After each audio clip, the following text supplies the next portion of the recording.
Samantala, Robert, maiwan ko na muna kayo dito. May importante lamang akong gagawin.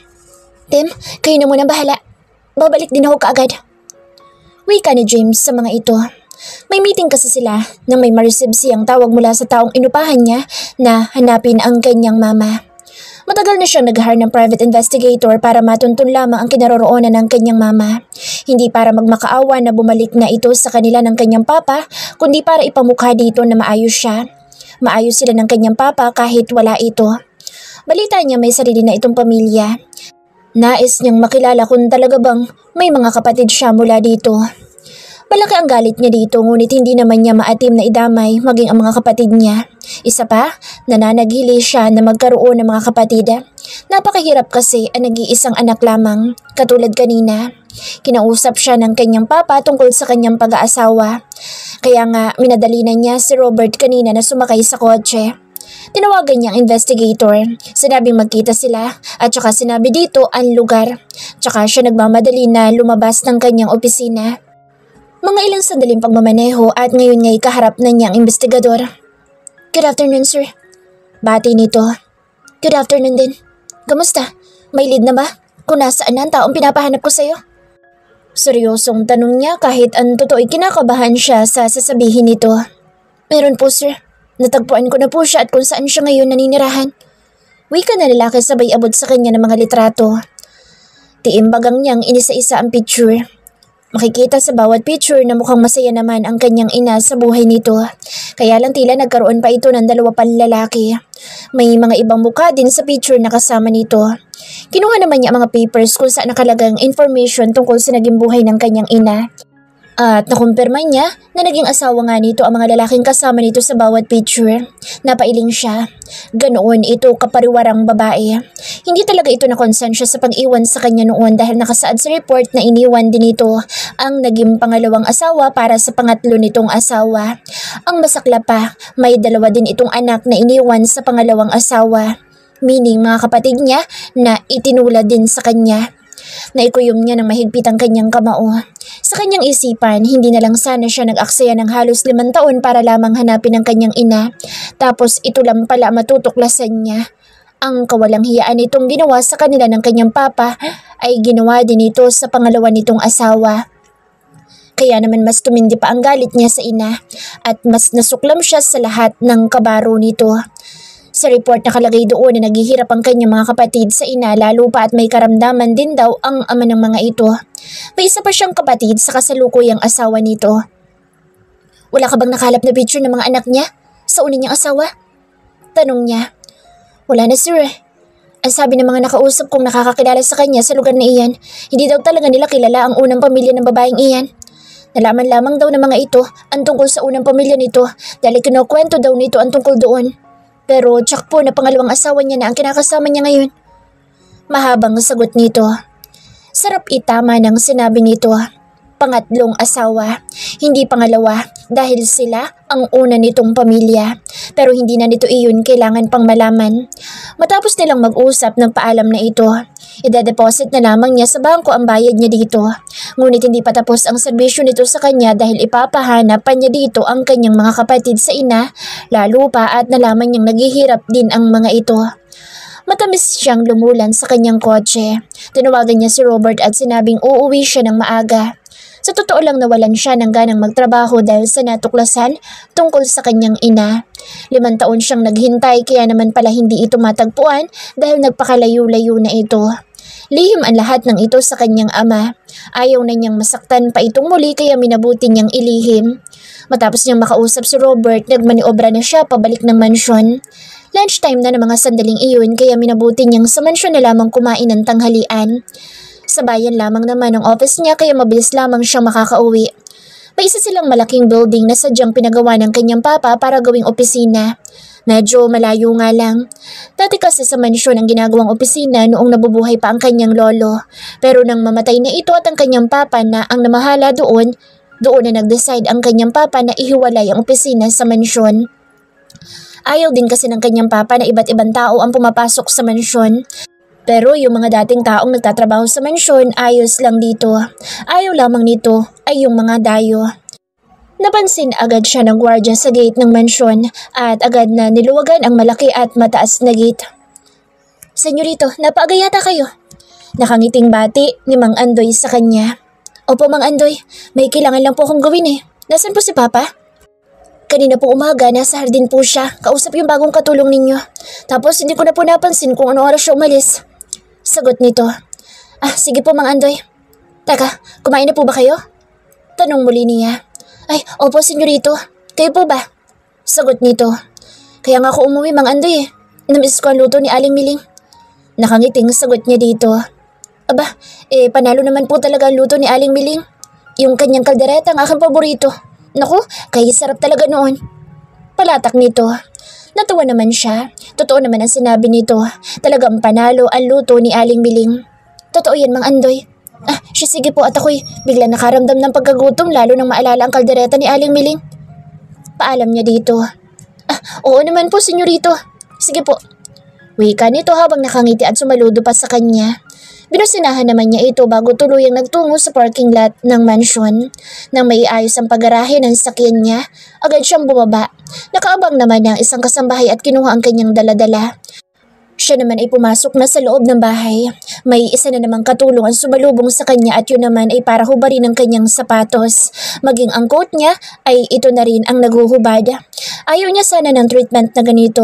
Feeling kasi niya ginagawa pa rin siyang bata, kaya lang nakasanayan na iyon sa mansyon kaya hinahayaan na lamang niya.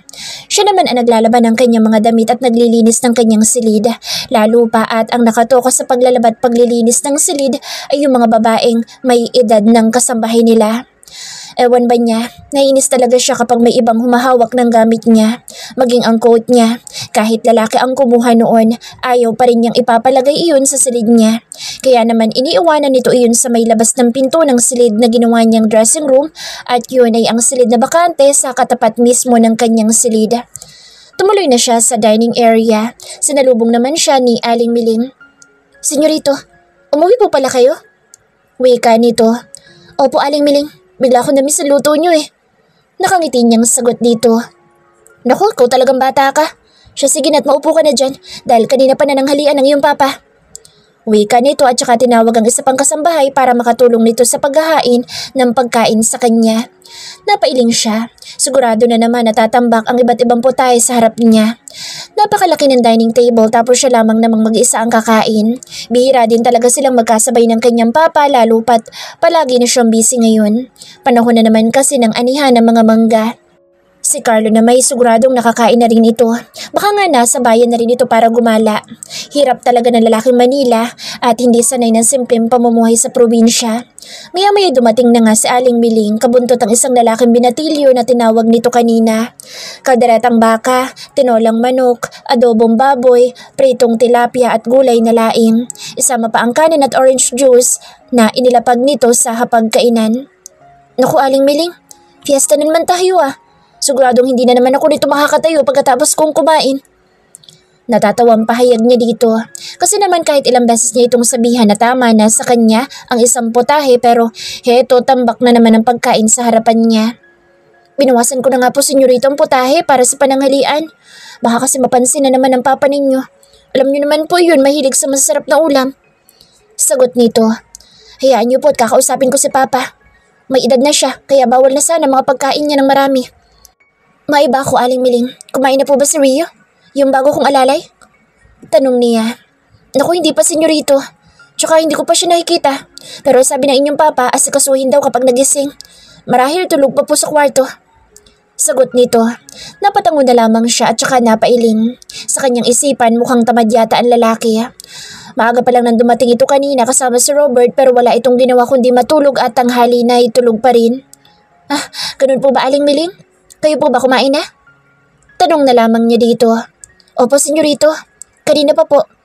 Nakangiting sagot nito. Aling Miling, sabi ko naman po na James na lang. Nailang po ako sa tawag niyo sa akin. Para ko na po kayong nanay. Kasi naman hindi pa ako sinisilang sa mundong ito'y nandito na po kayo sa mansyon. Kaya tama lang po na ako ang gumalang sa inyo.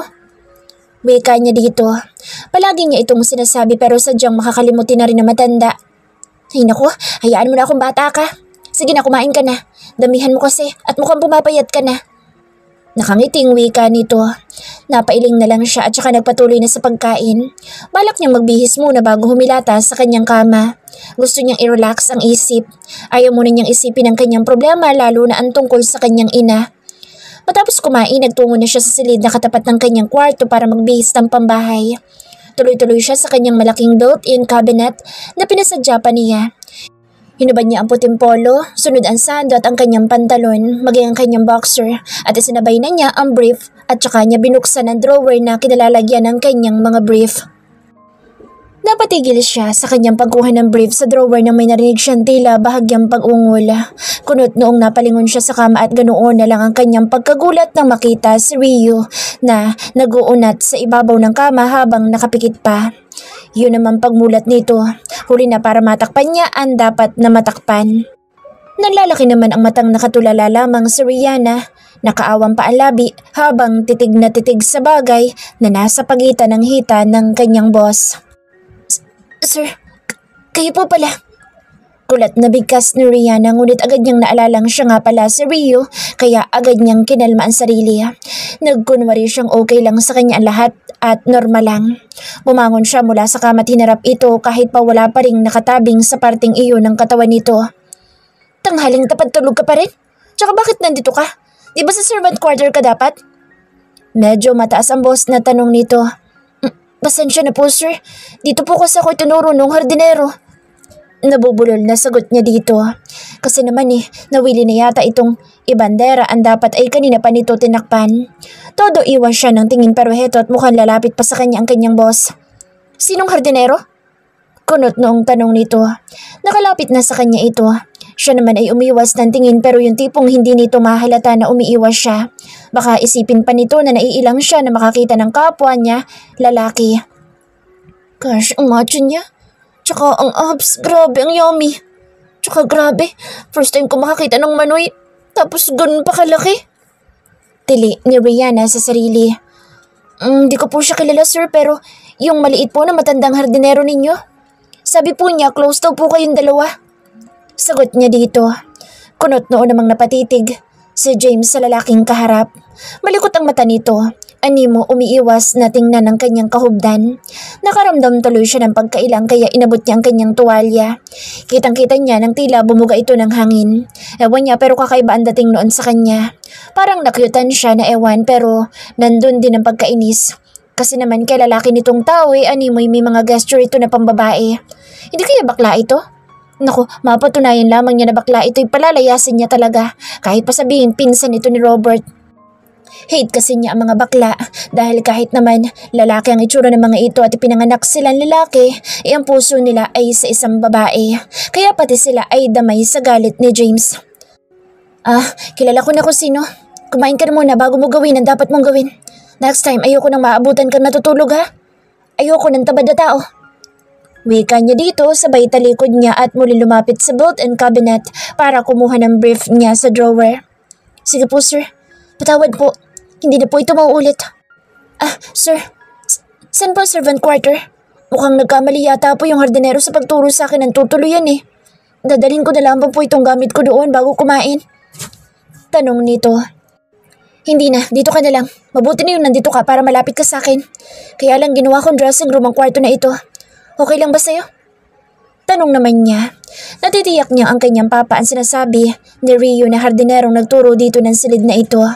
Batid niyang may dahilan kung bakit nais ng kanyang papa na dito magstay si Ryu. Kaya mamaya balak niyang kausapin ito. Hindi din niya nagustuhan na napagkamalan nitong hardinero ng kanyang bagong alalay. Tapos sinayaan pa ng kanyang papa na isipin ni Ryu na hardinero talaga ito. Sige po sir, kahit po saan ay pwede ako. Tila nahihiyang sagot nito. Kumain ka na muna, Ryu. At kung wala ka maisip na gawin matapos mong kumain, maaari bang pakalinisin at pakiayos ang silid ko? Ilang araw ko na rin kasing hindi nakaharap ang paglilinis dahil palagi akong busy sa opisina. Wika niya dito. Okay po sir, ako na po ang bahala sa lahat. Pero sorry po ulit dahil nakatulog ako sa unang araw ng duty ko bilang alalay ninyo. Hingim pa umanihin muli nito. Okay lang, sige na kumain ka na muna. Hihintay na lang kita sa room ko. Wika niya saka ipinagpatuloy ang pagsusuot ng brief. Sige po sir. Sagot nito at saka mabilis na tumalilis ng silid. Halos hindi nga niya naramdaman o narinig ang tunog ng pagbukas nito ng pintuan ng silid.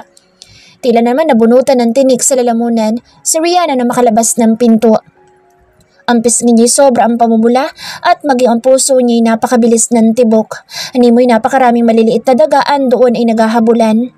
Buti na lang hindi siya nahalata ng kanyang sir nang una siya magsalita. Kung hindi paktay siya, wala pa nga mabubuking na siya. Pero OMG, ang macho ni sir. Tapos yung kwan? Ay, ang laki talaga. Tili niya sa isipan.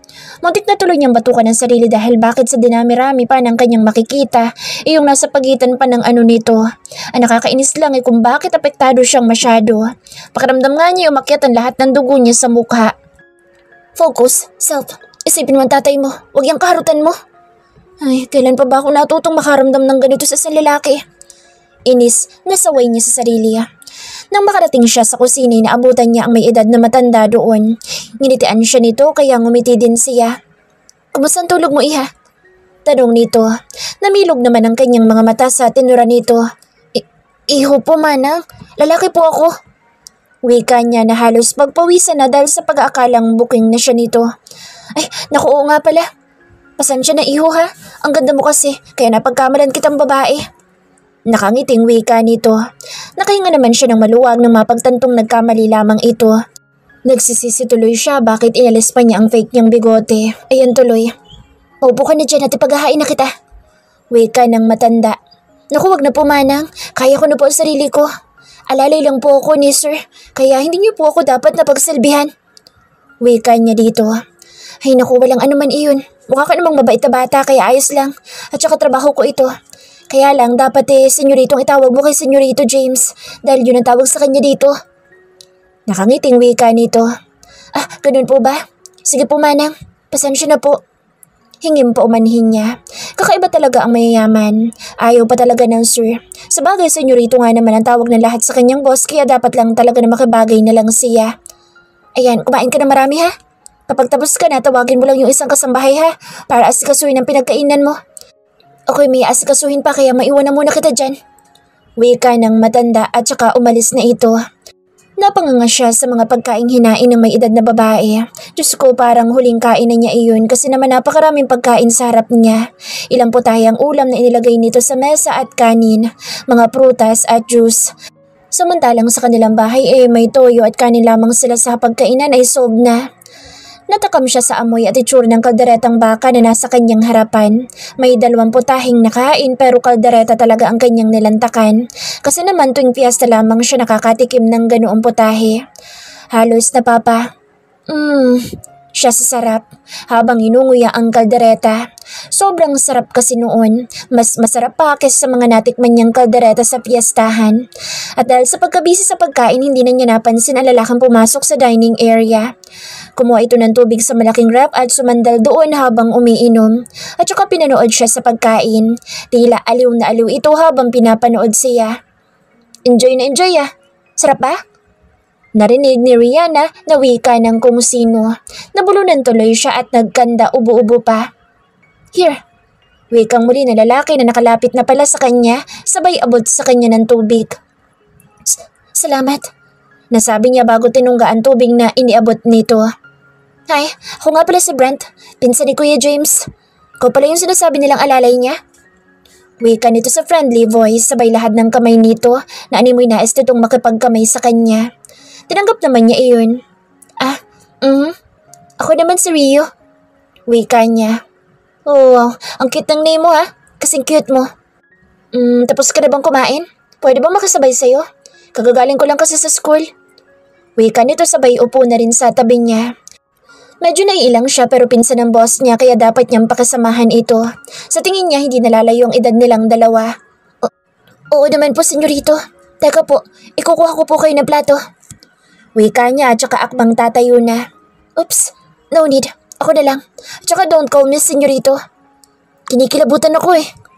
Tumatawang wika nito. Tsaka alam mo, ang hinin mong kumilos at magsalita.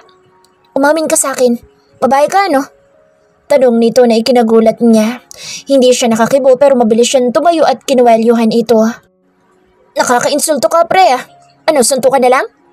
Mayapat ganito lang katawan ko, akala mo ba hindi kita kayang pabagsakin? Galit-galit ang wika niya sa malagom na boses. Oh, wow! Hindi ako lalaban, dude. Sorry na. Natatawang wika nito sabay taas ng dalawang kamay. Yun naman pala eh. Kumain ka kung kakain ka. Hindi yung nakakasakit ka na eh, wala ka pa rin pake. Wikang muli niya at saka pinagdilatan nito ng mata. Wow, takot ako dun ah. Pero promise dude, totoo na to. Sorry sa sinabi ko. Alam mo kasi ang ganda mo lalaki. Akala ko nga kanina habang pinapanood kang kumain. Babae ka talaga eh. Pero grabe ha, nagawa mong kwalyuhan ako. Grabe dude, kakaiba ka. Alam mo bang wala pang nakakagawa niya sa akin? Mukhang magkakasundo tayong dalawa. Mahabang wika nito, tumingi na rin ang paumanhin sa kanya. Nakahinga naman siya na maluwag nang matiyak na napaniwala niya ito. Pero gosh, hindi siya makapaniwala na nagawa niyang kwelyuhan ng pinsan ng kanyang boss. Buti na lang mukhang hindi naman ito sumbungero at kung nagkataon, mawawalan agad siya ng trabaho. Pero wala na kasi siyang maisip na paraan para pagtakpan ang tunay niyang pagkatao. Buti na lang may konting alam talaga siya sa self-defense kaya kahit medyo malaki ito sa kanya, kaya niya itong pabagsakin kung nagkataon lumaban ito. Sorry, kahit sino naman siguro lalaki hindi matutuwa kapag tinawag na babae, di ba? Wika na lang niya. Okay, sorry talaga. Promise, hindi ko na ulitin yun. Wika nito sabay kuha ng plato at tumabi na ulit sa kanya. Inabot naman niya ang kanin dito. Medyo malayo kasi dito kaya siya na ang kumuha para dito. Basta promise mo sa akin ha. Kasangga na kita ha. Super boring kasi dito. Si Kuya James kasi allergy sa mga girl. Yan tuloy, wala man lang kasing edad kong nakatira dito. Ikaw lang ang kaedad ko dito kaya please ha.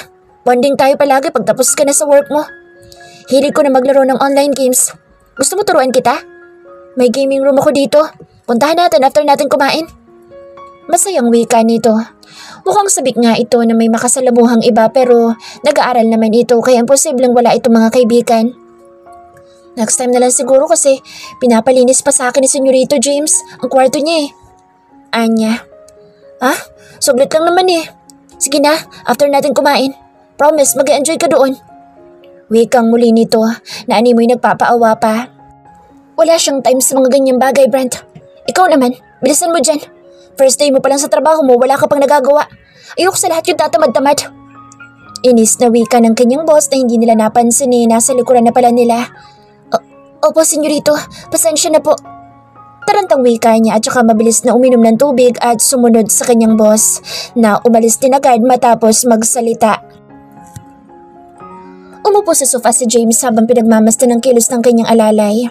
Medyo naiinis siya kanina nang makita itong tila ka-close agad ang kanyang pinsan na si Brent. Kaya bago-bago pa lang pumapapil agad. At saka ang ikinainis niya pa, yung parang mas bet pa nitong pagsilbihan si Brent kaysa sa kanya. Kasi nakita niyang inabutan nito ng kanin ang lalaki tapos hindi na nawala ang ngiti nito. Tapos ang magaling naman niyang pinsan parang aliw na aliw dito. May paaya-aya pa sa gaming room nito na never naman itong ginawa sa ibang tao sa mansyon. Kahit nga si Carlo, isang beses pa lang na nakapasok sa gaming room nito dahil masyado itong maselan pagdating sa hilig nito. Tapos kay Rio, willing pa itong ipagamit. Ano kaya ipinakain ng kanyang alalay sa kanyang pinsan? Sabagay close naman sila ni Brent, yun nga lang magkalayo ang edad nila. Ito ay anak ng bunsong kapatid ng kanyang papa. Naiwan ito sa Pilipinas dahil ayaw nitong sumama sa Amerika nang mag-migrate na ang buong pamilya nito doon. Nagbabakasyon lamang ito doon kapag summer tapos uuwi din sa Pinas. College na ito pero kung umastay akala mo'y teenager pa rin. Pero nagtataka lamang siya sa sarili dahil bakit parang may kakaiba siyang naramdaman nang makita niya ito at ang kanyang alalay na tila close na close. Parang hindi niya makontrol ang kanyang nararamdaman kaya nga nakapagsalita siya kanina. Hindi naman siya ganoon kaya nga nakita niya ang pagkunot noon ng kanyang pinsan kanina. Animo may nais itong sabihin pero nanatili na lamang itong tahimik.